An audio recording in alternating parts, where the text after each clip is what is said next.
Welcome to my channel. যারা লাউ শাক খেতে ভালোবাসে না তারা এভাবে খেতে পারে।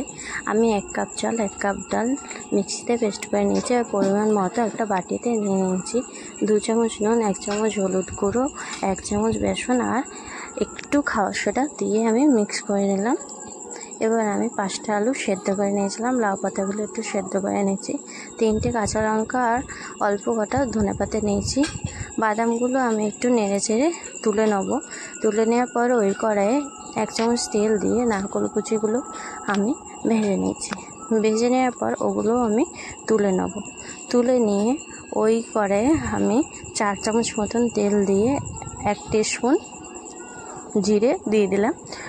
জিরে দেওয়ার পর আমি সেদ্ধ করা আলুটাও আমি দিয়ে দিলাম ভেঙে। 2 চামচ হলুদ, 2 চামচ নুন, 2 চামচ জিরে গুঁড়ো দিয়ে দিলাম। এবার 1 চামচ চিনি আমি দিয়ে ভালোভাবে নেড়ে নেব।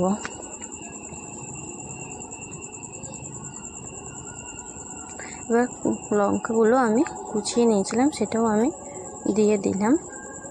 এবার 1 চামচ মতন কাশ্মীরি লঙ্কা দিয়ে দিলাম।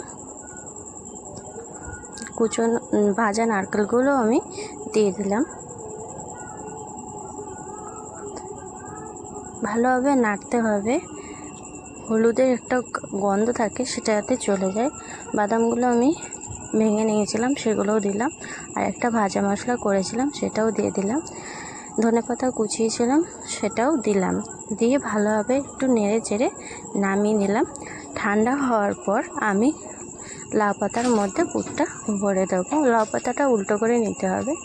দেখুন কীভাবে জিনিসটা ভাজ করতে হবে, এভাবে করবেন তাহলে খুলে যাওয়ার সম্ভাবনা থাকবে না।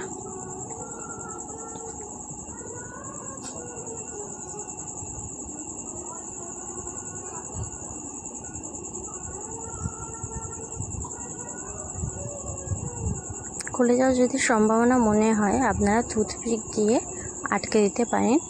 আমি আটকে দেখিয়ে দিলাম। এভাবে আমি সব কটা করে নিলাম। করে নেওয়ার পর আমি একটা কড়াই তেল গরম করেছি। তেল গরম করার পর আমি এগুলো ভেজে নেব।